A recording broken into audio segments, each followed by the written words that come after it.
युद्ध, यदि यज्ञ और कर्म दो प्रश्न ही यथार्थ समझ लें तो युद्ध, वर्ण व्यवस्था, वर्ण संकर, ज्ञान योग, कर्म योग अथवा संक्षेप में संपूर्ण गीता ही आपकी समझ में आ जाए। अर्जुन लड़ना नहीं चाहता था। वह धनुष फेंककर रथ के पिछले भाग में बैठ गया, किंतु योगेश्वर श्री कृष्ण ने एकमात्र कर्म की शिक्षा देकर कर्म को केवल दृढ़ाया ही नहीं बल्कि अर्जुन को उस कर्म पर चला भी दिया। युद्ध हुआ, इसमें संदेह नहीं। गीता के 15-20 श्लोक ऐसे हैं जिनमें बार बार कहा गया, अर्जुन तू युद्ध कर, किंतु एक भी श्लोक ऐसा नहीं है जो बाहरी मारकाट का समर्थन करता हो। द्रष्टव्य है अध्याय 2, 3, 11, 14 और 18, क्योंकि जिस कर्म पर बल दिया गया वह है नियत कर्म, जो एकांत देश के सेवन से चित्त को सब ओर से समेटकर ध्यान करने से होता है। जब कर्म का यही स्वरूप है, चित्त एकांत और ध्यान में लगा है, तो युद्ध कैसा? यदि गीतोक्त कल्याण युद्ध करने वाले के लिए ही है तो आप गीता का पिंड छोड़ दें। आपके समक्ष अर्जुन जैसी युद्ध की कोई परिस्थिति तो है नहीं। वस्तुतः तब भी वह परिस्थिति विद्यमान थी और आज भी ज्यों की त्यों है। जब चित्त को सब ओर से समेटकर आप हृदय देश में ध्यान करने लगेंगे तो काम, क्रोध, राग, द्वेषादि विकार आपके चित्त को टिकने नहीं देंगे। उन विकारों से संघर्ष करना, उनका अंत करना ही युद्ध है। विश्व में युद्ध होते ही रहते हैं, किंतु उनसे कल्याण नहीं अपितु विनाश होता है। उसे शांति कह लें अथवा परिस्थिति, अन्य कोई शांति इस दुनिया में नहीं मिलती। शांति तभी मिलती है जब यह आत्मा अपने शाश्वत को पाले। यही एकमात्र शांति है जिसके पीछे अशांति नहीं है, किंतु यह शांति साधन गम्य है। उसी के लिए नियत कर्म का विधान है। वर्ण, उस कर्म को ही 4 वर्णों में बांटा गया। चिंतन में लगते तो सभी हैं, किंतु कोई श्वास प्रश्वास की गति रोकने में सक्षम होगा तो कोई आरंभ में 2 घंटे चिंतन में बैठकर 10 मिनट भी अपने पक्ष में नहीं पाता। ऐसी स्थिति वाला अल्पज्य साधक शूद्र श्रेणी का है।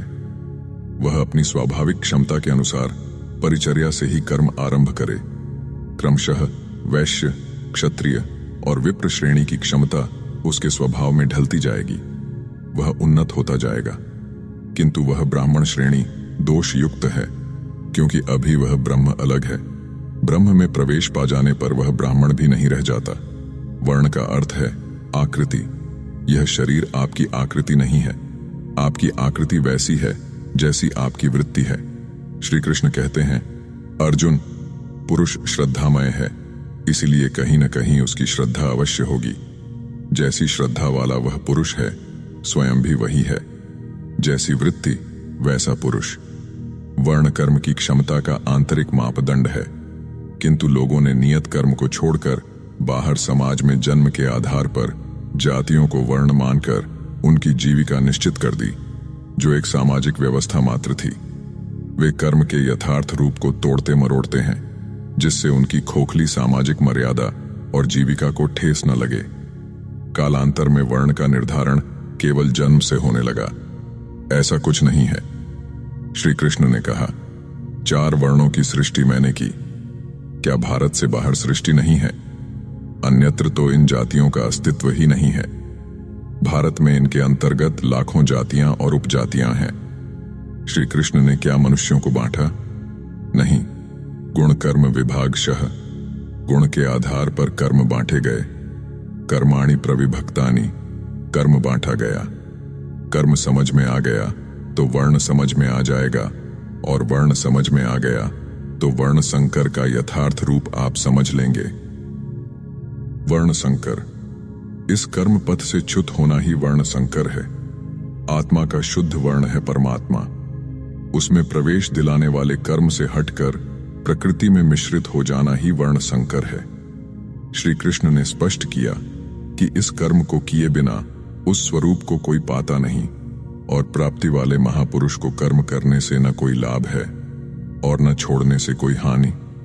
फिर भी लोक संग्रह के लिए वे कर्म में बरतते हैं। उन महापुरुषों की तरह मुझे भी प्राप्त होने योग्य कोई वस्तु अप्राप्त नहीं है, फिर भी मैं पीछे वालों के हित की इच्छा से कर्म में ही बरतता हूं। यदि न करूं तो सभी वर्ण संकर हो जाएं। स्त्रियों के दूषित होने से वर्ण संकर होना तो सुना गया, किंतु यहां श्री कृष्ण कहते हैं कि स्वरूपस्थ महापुरुष कर्म न करे तब लोग वर्ण संकर हो जाते हैं। उस महापुरुष की नकल करके आराधना बंद कर देने से वे प्रकृति में भटकते रहेंगे, वर्ण संकर हो जाएंगे, क्योंकि इस कर्म को करके ही उस परम नैष्कर्म्य की स्थिति को, अपने शुद्ध वर्ण परमात्मा को पाया जा सकता है। ज्ञान योग तथा कर्म योग, कर्म एक ही है, नियत कर्म, आराधना, किंतु उसे करने के दृष्टिकोण दो हैं। अपनी शक्ति को समझकर हानि लाभ का निर्णय लेकर इस कर्म को करना ज्ञान योग है। इस मार्ग का साधक जानता है कि आज मेरी यह स्थिति है, आगे इस भूमिका में परिणत हो जाऊंगा, फिर अपने स्वरूप को प्राप्त करूंगा। इस भावना को लेकर कर्म में प्रवृत्त होता है, अपनी स्थिति का ज्ञान रखकर चलता है, इसलिए ज्ञान मार्गी कहा जाता है। समर्पण के साथ उसी कर्म में प्रवृत्त होना, हानि लाभ का निर्णय इष्ट पर फेंक कर चलना, निष्काम कर्म योग भक्ति मार्ग है। दोनों के प्रेरक सद्गुरु हैं। एक ही महापुरुष से शिक्षा लेकर एक स्वावलंबी होकर उस कर्म में प्रवृत्त होता है, और दूसरा उनसे शिक्षा लेकर उन्हीं पर निर्भर होकर प्रवृत्त होता है। बस अंतर इतना ही है। इसीलिए योगेश्वर श्री कृष्ण ने कहा, अर्जुन, सांख्य द्वारा जो परम सत्य मिलता है वही परम सत्य निष्काम कर्म योग द्वारा भी मिलता है। जो दोनों को एक देखता है वही यथार्थ देखता है।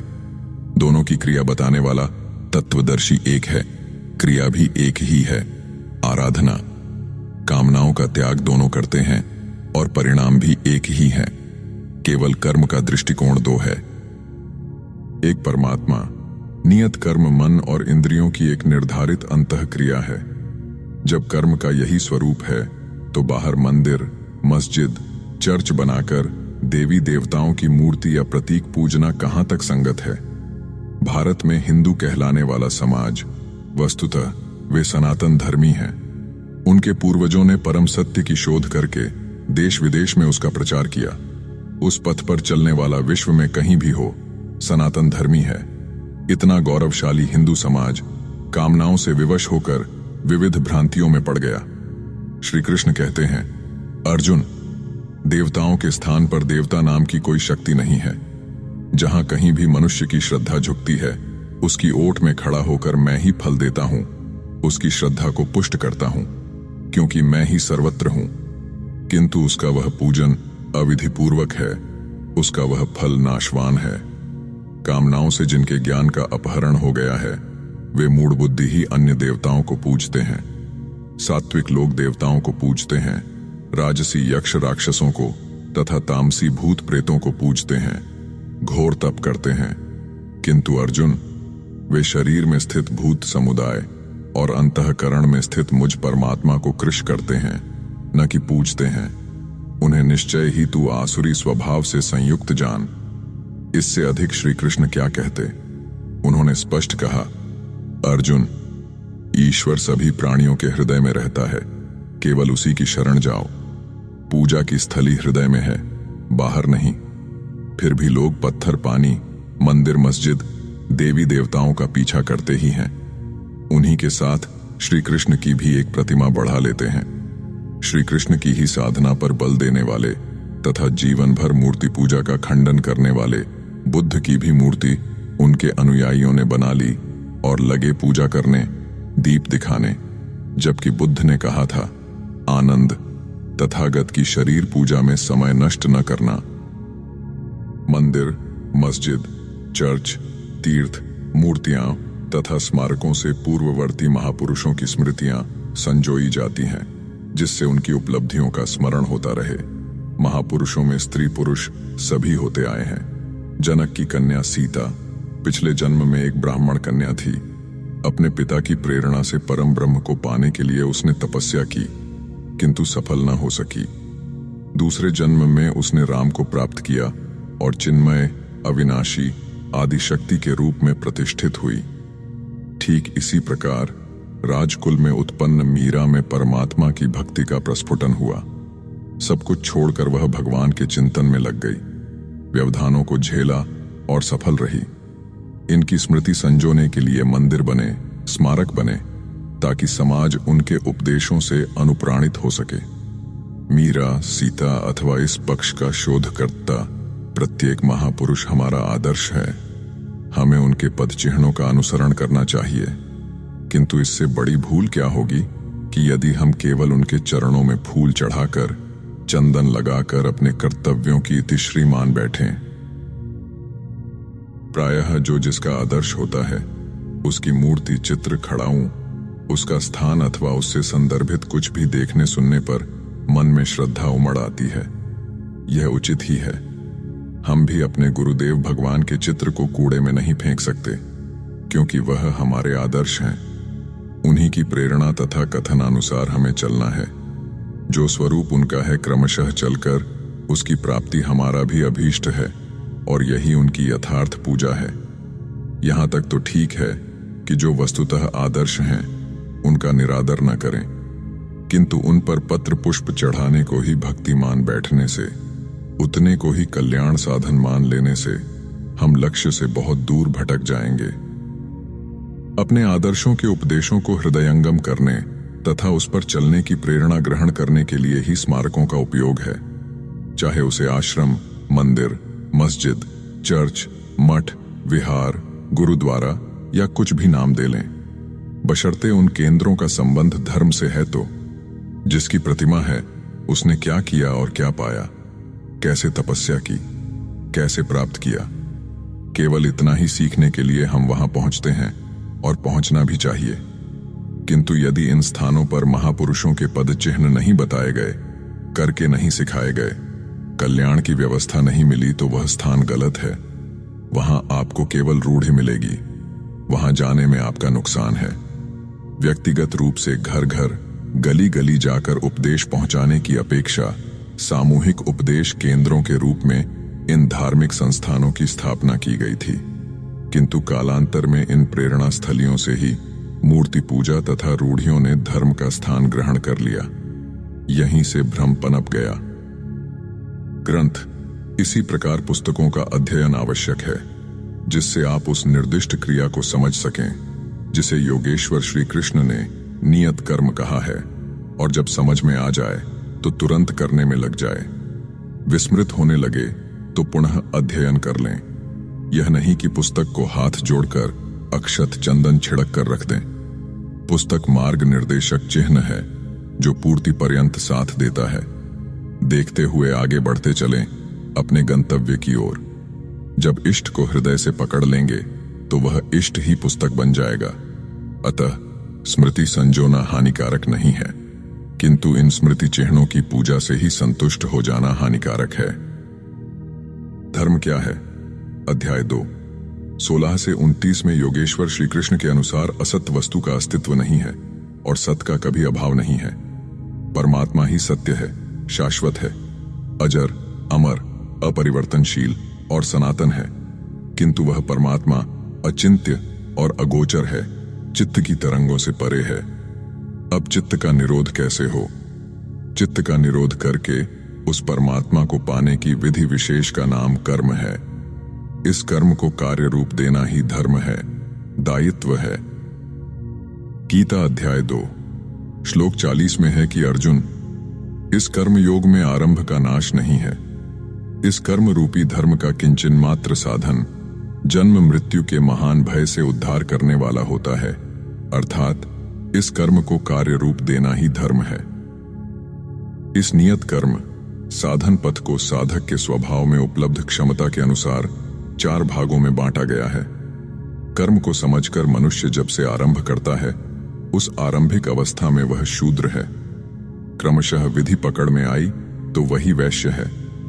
प्रकृति के संघर्ष को झेलने की क्षमता और शौर्य आने पर वही व्यक्ति क्षत्रिय है, और ब्रह्म के तद्रूप होने की क्षमता, ज्ञान, वास्तविक जानकारी, विज्ञान, ईश्वरीय वाणी का मिलना, उस अस्तित्व पर निर्भर रहने की क्षमता, ऐसी योग्यताओं के आने पर वही ब्राह्मण है। इसलिए योगेश्वर श्री कृष्ण गीता अध्याय 18 श्लोक 46 और 47 में कहते हैं कि स्वभाव में पाई जाने वाली क्षमता के अनुसार कर्म में लगना स्वधर्म है। हल्का होने पर भी स्वभाव से उपलब्ध स्वधर्म श्रेयतर है और क्षमता अर्जित किए बिना ही दूसरों के उन्नत कर्म का परिपालन भी हानिकारक है। स्वधर्म में मरना भी श्रेयस्कर है, क्योंकि वस्त्र बदलने से बदलने वाला तो बदल नहीं जाता। उसके साधन का क्रम वहीं से पुनः आरंभ हो जाएगा जहां से छूटा था। सोपानशः चलकर वह परम सिद्धि अविनाशी पद को पालेगा। इसी पर पुनः बल देते हैं कि जिस परमात्मा से सभी प्राणियों की उत्पत्ति हुई है, जो सर्वत्र व्याप्त है, स्वभाव से उत्पन्न हुई क्षमता के अनुसार उसे भलीभांति पूजकर मानव परम सिद्धि को प्राप्त हो जाता है। अर्थात निश्चित विधि से एक परमात्मा का चिंतन ही धर्म है। धर्म में प्रवेश किसको है, इसे करने का अधिकार किसे है, इसे स्पष्ट करते हुए योगेश्वर ने बताया कि अर्जुन, अत्यंत दुराचारी भी यदि अनन्य भाव से मुझे भजता है, अनन्य अर्थात अन्य न, मुझे छोड़कर अन्य किसी को भी न भजकर केवल मुझे भजता है, तो क्षिप्रम भवति धर्मात्मा, वह शीघ्र ही धर्मात्मा हो जाता है, उसकी आत्मा धर्म से संयुक्त हो जाती है। अतः श्री कृष्ण के अनुसार धर्मात्मा वह है जो एक परमात्मा में अनन्य निष्ठा से लग गया है। धर्मात्मा वह है जो एक परमात्मा की प्राप्ति के लिए नियत कर्म का आचरण करता है। धर्मात्मा वह है जो स्वभाव से नियत क्षमता के अनुसार परमात्मा की शोध में संलग्न है। अंत में कहते हैं कि सर्वधर्मान परित्यज्य मामेकम शरणम व्रज। अर्जुन, सारे धर्मों की चिंता छोड़कर एक मेरी शरण में हो जा। अतः एक परमात्मा के प्रति समर्पित व्यक्ति ही धार्मिक है। एक परमात्मा में श्रद्धा स्थिर करना ही धर्म है। उस एक परमात्मा की प्राप्ति की निश्चित क्रिया को करना धर्म है। इस स्थिति को प्राप्त महापुरुष, आत्मतृप्त महापुरुषों का सिद्धांत ही सृष्टि में एकमात्र धर्म है। उनकी शरण में जाना चाहिए कि उन महापुरुषों ने कैसे उस परमात्मा को पाया, किस मार्ग से चले।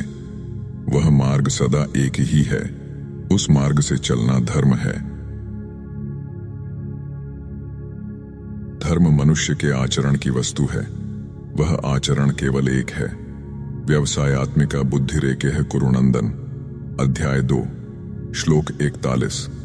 इस कर्मयोग में निश्चयात्मक क्रिया एक ही है, इंद्रियों की चेष्टा और मन के व्यापार को संयमित कर आत्मा में परात्पर ब्रह्म में प्रवाहित करना। अतः वह एक है, इसलिए किसी एक के शरण जाओ। एक नाम ओम या जो भी उस ब्रह्म का परिचायक हो, उसका जप और किसी एक प्राप्ति वाले सद्गुरु का रूप का ध्यान करें। परमात्मा एक ही है, परंतु माया से वही अनेक भी है। जैसे विद्युत एक ही है किंतु उससे अनेक बत्तियां जलते हैं, उसी प्रकार वह एक होते हुए भी अनेक रूपों में दिखाई देता है। शास्त्र कहता है, एको हम द्वितीयो न अस्ति, अर्थात मैं एक ही हूं, दूसरा कोई है ही नहीं। ओम शांति विश्वम।